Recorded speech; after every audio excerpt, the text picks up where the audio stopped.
Hey everybody, Questwise here, and in this video, I want to talk about something that I'm very, very excited about.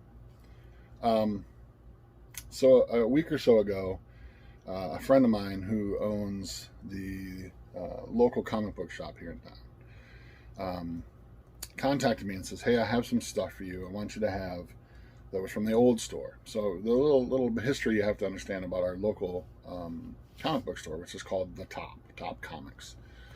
Was originally a store in town called Top of the Ninth, which was a comic book store slash sports card store slash a little bit of everything. Had some role playing games, had some comic books, some sports cards, some memorabilia, that kind of stuff.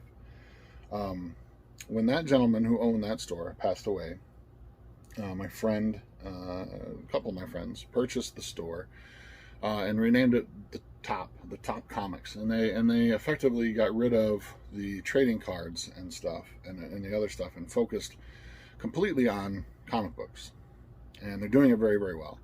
In fact, they've actually birthed what we call Cherry Capital Comic Con in town. It's been going for like 10 years now, and it's huge and it's awesome, and I'm glad, very honored and humbled to be a part of that for every year so far.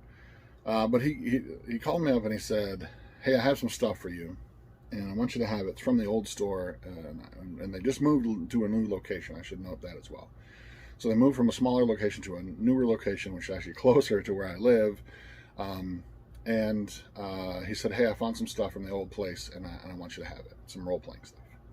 And there's a lot of great stuff in there, and I'm going to be doing reviews of all of it. But the first one I was super excited about because I'm a huge Marvel fan, huge Marvel Comics fan. I always have been.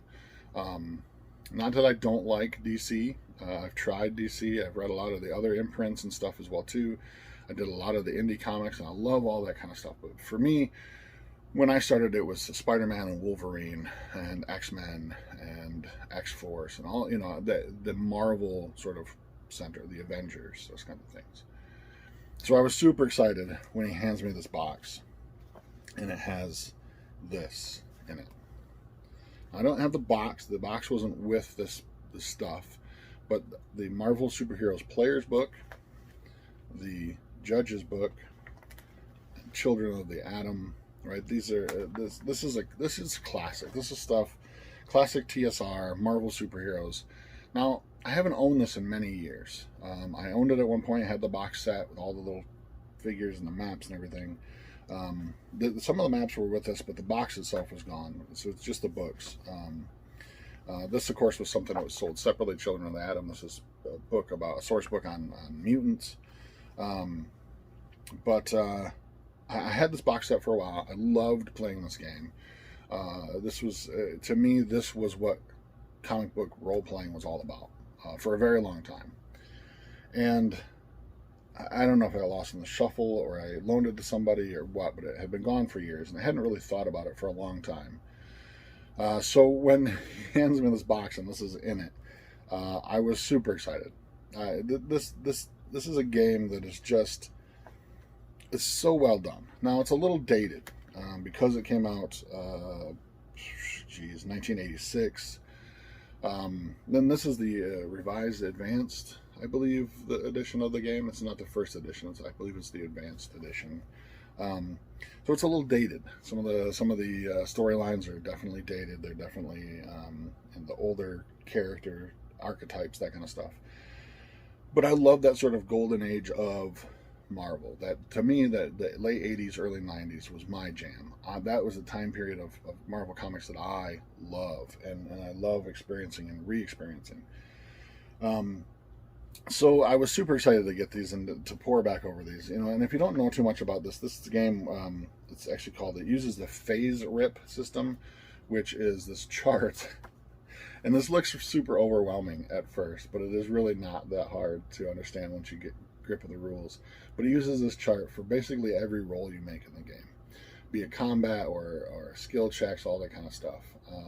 This is the chart it uses, and you're rolling a percentile set of dice, and you're trying to hit a certain number. And if you do, the colors on this chart will actually determine your success as to whether or not you made those things happen. The great thing about this game, and the thing I really loved about it when I first played it, when I first was introduced to it, was that I could play the characters that I had read about and loved in all the comics. Now, it has the ability to create your own heroes, and the ability for them to level up and to gain experience and to grow. But it also has stats for all the major villains and heroes that you would come to know and love in Marvel Comics. If you wanted to play Spider-Man, if you wanted to play Thor, if you wanted to play Captain America, if you wanted to play, Doctor Strange, it's all in here and it's all detailed out for you. You just have to copy them onto a character sheet and you're ready to play those heroes.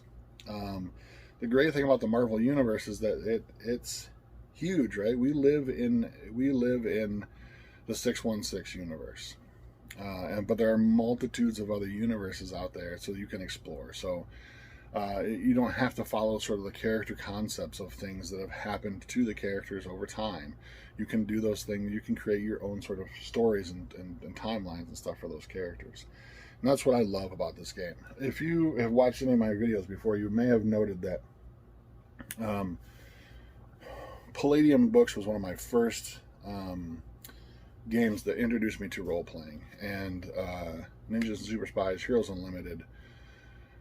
And that was exciting to me because I could create superheroes and play those superheroes that I had created. To play out comic books was super exciting to me. Now, when I was introduced to that summer, I came home and I didn't have access to any of those books. So I took the things that I gleaned over the summer, and I'd stolen a bunch of dice from my grandmother, 6-sided dice. I didn't have any polyhedrals yet. And I took a stack of my comic books, and I gave each of the characters stats, all based on D6s. It was horrible. I'm sure that the rule system that I had created in my head, there was no real rule system. It was just simply, hey, Spider-Man has 46 to his fighting ability, and I roll that, and then I win, yay. But that was my thing. That was my jam. That was my creative intro into superhero gaming. Was that I sort of took these concepts and I wanted to play the heroes that I already love, like Spider-Man and Wolverine and Iron Man and Captain America. I wanted to play those heroes, and Heroes Unlimited allowed you to create your own heroes, which you could mimic some of those heroes, but I really wanted to play those heroes. And so Marvel Super Heroes gave me that ability. It gave me the ability to play those heroes that had already been statted up, had already been thought out, had all their own special abilities formulated for me, so I could just pluck them from the book and play these games. One of the other things that came with this gift that I was given were these. It's a set of 4 adventures done in a very comic book style. I love the way that this is done. But this is a series of 4 adventures that are all linked together. So almost like an early campaign series of adventures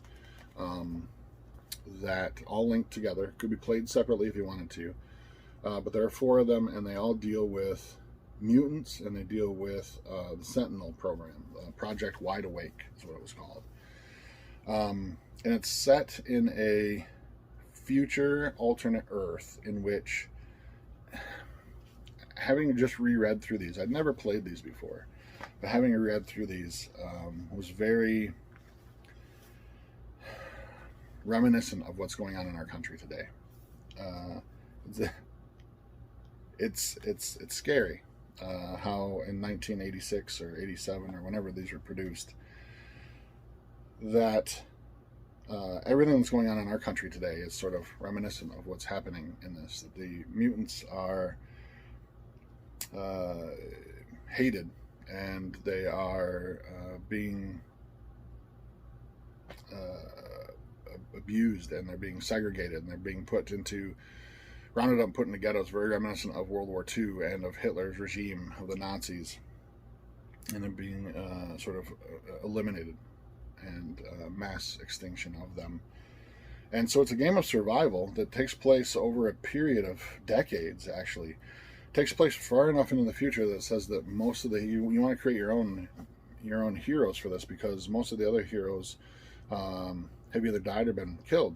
And the Sentinel program is now and I'll go into more depth with these. I want to do a complete video of each one of these individually, because they're all really, really awesome. But the idea that you are trying to stop this sort of inevitable future from happening to humans and mutant kinds, and humans get caught up into this whole thing as well too, which is really interesting. It's an interesting take in the fact that the Sentinels were there to protect humanity against mutants, and it was hunting mutants down and eliminating them or putting them into camps. And but kind of in the mix of that, in order to protect humans, they began to eliminate them or remove them from danger. So it's interesting to see how both sides of this fight actually get damaged in this. This, though, and the reason I want to talk about these a little bit today and how excited I am about Mavel Super Heroes, is exactly how I love to design adventures. I like to write adventures, but I don't do them in a very traditional way the adventures are written today. And I think this was probably this idea, the way that TSR had done these things in the early days, are really the sort of driving force behind how I like to write adventures. I don't like to fully detail out adventures when I write them. I don't want to give you the minutia of everything that happens or places that are there and that kind of stuff. And that's with these. This is a very small book. It's 32 pages for the first one. It's basically it outlines the adventure. Here's what's going to happen, and then gives you a bunch of adventure hooks and details on how things can go. That's it. And I think it's awesome, because for me, the one thing that I've learned over my years of being a game master and a player is that players will always do their own thing. They will always deviate from whatever it is that you've designed for them to do. If you tell them, if you've written out the whole encounter with interacting with the blacksmith and getting this magical sword from him, they will want to go talk to somebody else. It always happens that way, and that's fine, because that's what role-playing is about. Role-playing is about creative storytelling, collaborative storytelling, and creating this mythos at a table, ad hoc, impromptu, right? So it's whatever the players sort of dream up. This sort of encounters that. This sort of deviates from the normal sort of idea of writing a full adventure and giving you, hey, here's the outline of what's happening. Here's the background of all the stuff that's going to happen to your characters. How are they going to deal with it? And here's some options for those ways. That's it. And it's really cool. I love how this is really laid out. And so let me give you a little example. So let's see. This is all the very beginning of what's happening and what the Sentinels are and what's going down. But at the end of this, it basically gives you this idea of here's how the things can happen. Here are a bunch of different ways that this adventure, and they call them events and scenarios, of how they could play out. This chapter contains several dozen outlines for short adventures that can be played against the backdrop of the future. There's no standard set for the encounters in this adventure.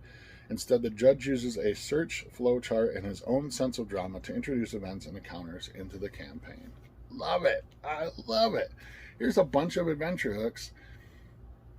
Fit them in as they fit to the game, as they fit to the drama, as they fit to the story that's being told, that's being created. And I love that. And each one of these four does the same exact thing.